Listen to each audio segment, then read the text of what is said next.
मुसळधार पावसाच्या शक्यतेच्या पार्श्वभूमीवर मुंबई महापालिकेची आपत्कालीन यंत्रणा सज्ज। आयुक्तांनी रात्री उशिरापर्यंत घेतला उपाययोजनांचा आढावा। मुसळधार पावसाचा परीक्षांनाही फटका। मुंबई विद्यापीठाच्या आज होणाऱ्या सर्व परीक्षा पुढे ढकलल्या। लवकरच जाहीर करणार सुधारित तारखा।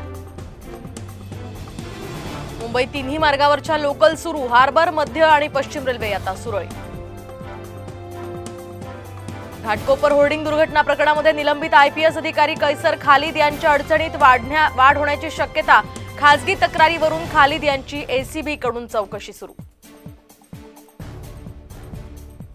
पुणे महापालिकेचे माजी नगरसेवक वसंत मोरे आज शिवबंधन बांधणार। मातोश्रीवर दुपारी ठाकरे गटात पक्षप्रवेश होणार। ठाणे महापालिका क्षेत्रात पुढचे 3 दिवस अनियमित पाणीपुरवठा होणार। गाळ जमा झाल्यानं पूर्ण क्षमतेनं पंपिंग होत नसल्यानं परिणाम। सिंधुदुर्गच्या आंबोली घाटात पावसाचं रौद्र रूप। घाटातील रस्त्याला नदीचं स्वरूप। पर्यटकांना सावधानतेचा इशारा। विदर्भातल्या मुसळधार पावसामुळे अकोल्यातल्या पोलीस भरती प्रक्रियेला स्थगिती, तर महिला उमेदवारांची मैदानी चाचणी सुद्धा 11 जुलैला होणार।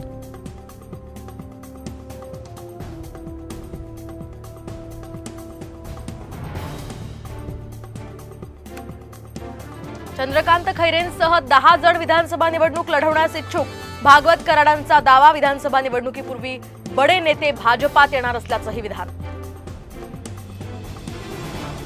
वरळी हिट अँड रन प्रकरणी आरोपी मिहिर शहा विरोधात लुकआउट नोटीस जारी। पोलिसांकडून तपासासाठी 10 पथकं तैनात। नागपुरातील 428 सेतू सेवा केंद्र संचालकांची मानधनाची मागणी। लाडकी बहीण योजनेसाठी मानधन द्या म्हणत आंदोलनाचा इशारा।